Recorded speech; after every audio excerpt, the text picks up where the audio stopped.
Omnisport Breakfast with MKT and Kevin McCollum on Omnisport Africa. Premier League's tighter than ever. It's tighter than ever. Obviously Liverpool are doing their thing at the top, but from second to like eighth is just, man, it's crammed. It is absolutely crammed. One of the best years for the Premier League to date. Well, of course it is. We're 9 points clear at the top. Come on, you Reds. Certainly if you're a Liverpool fan. Yeah, go ahead. Yeah, it's a great season so far. I like the fact that there's been consistency and inconsistency. United are starting to find a way, even though I thought the game, even though they won 4-0, it was still a tough game for them. They're still struggling. I can't see Spurs. Spurs have had a promising but almost inconsistent start to the season. And I think it's going to get tougher because they're playing on Thursdays and Sundays. And whether that determines whether they're going to get into the next round of the Carabao Cup. Or are they going to be able to get into the last 16 of the Europa League? Can they still climb up the table? It's all those things sitting for them. And they've got injuries. Physically, this is going to be a very demanding month. Very, very demanding. And I think your mate Arne Slot's about to find out that in England we don't take a break in December, number one, and exactly how difficult the Premier League is. Because in other leagues, if you rotated, you'd be bringing off non-internationals, some youth team products. The Premier League teams, even Southampton, have internationals as their rotation guys. I mean, Bela Kotchap, who's a German international, has not played at centre-back this year for them. So he's about to find out the quality of the English Premier League. Let's start off in London, though. In the London derby, which could have elevated Tottenham into the top six, Spurs drew 1-1 against Fulham, who were down to 10 men from, get this, the 67th minute of the game. I mean, they couldn't score then. Yeah. You got 23 regulation minutes and however many added minutes. Still couldn't score. What are we doing? What is going on there? Yeah, I mean, he made 4 changes for the game. Dominic Solanke was injured. Solanke, so it was terrible. He was ill Sunday morning. He had to rest a couple of other players. But yeah, I mean, so 1 week after beating City 4-0, during tour Roma, they just looked tired. I think they're blunted in terms of their attack. They're blunted in terms of their personnel, and that's going to be a big statement towards the end of the season whether they can lift themselves. Yeah, I mean, that's such a good way to put it, whether they can lift themselves. They should be happy with top half, eh? What do you think? Where should Tottenham be? Always in the top half. Always. Top half, yeah? They're top half fighting for top 4. And they were still fighting for top 4, and with Harry Kane there, I mean, they were dreaming of the title at one stage. But there also almost seemed to be a runners-up mentality at Spurs. You know, they're always used to finishing runner-up, and that's okay for them.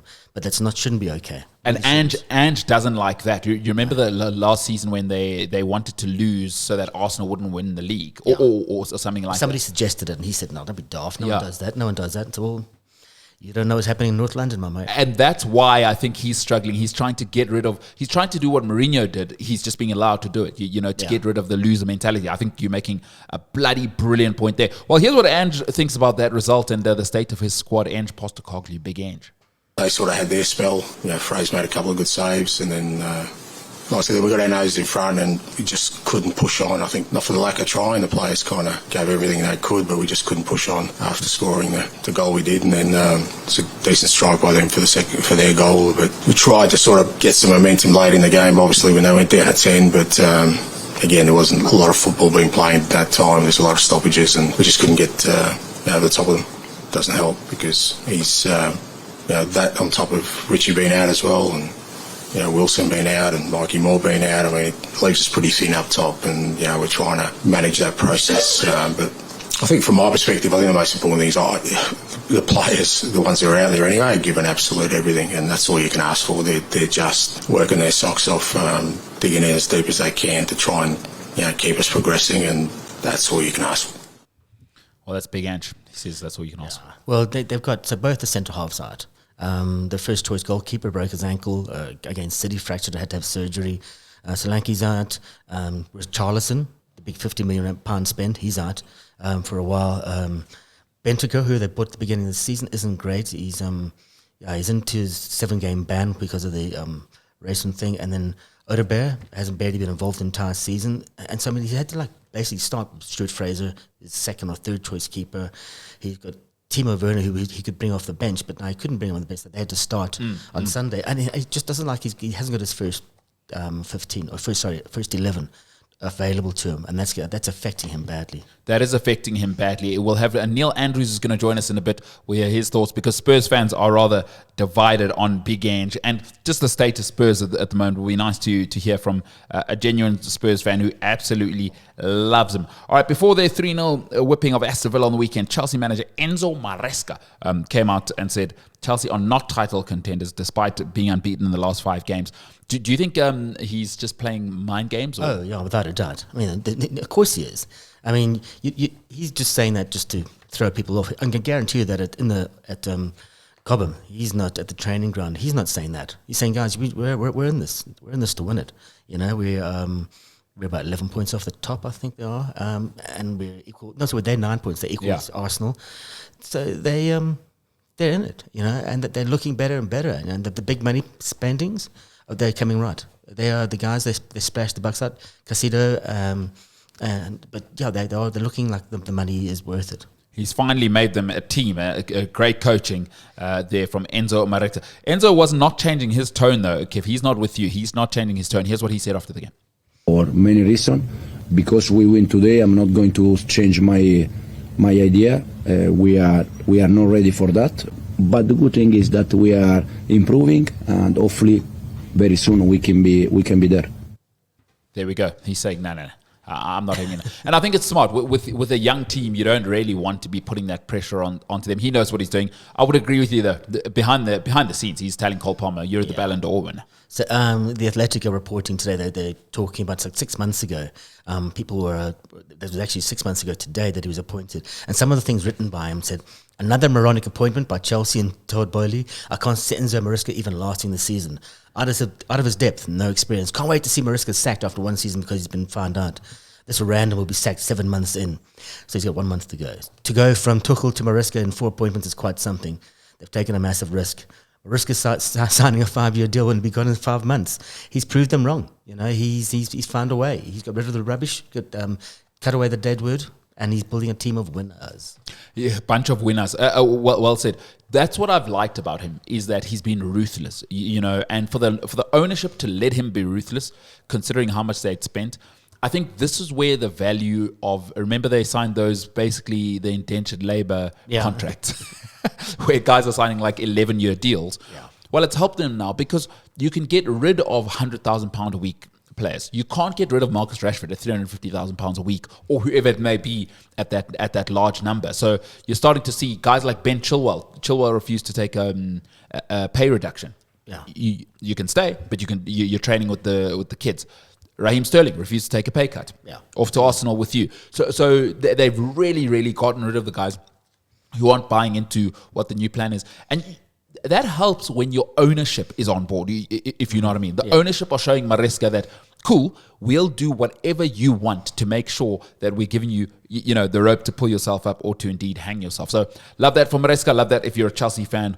Of course, that is good news. If you are listening now and you are a Chelsea fan, are they in the mix? 0788 777716. All right, FIFPro, how many organizations do we need in football? Oh, God. So this is for the players, by the players? It's a players' association. Yeah. So essentially, this is like the players. There's a players' union, a global players' union, basically.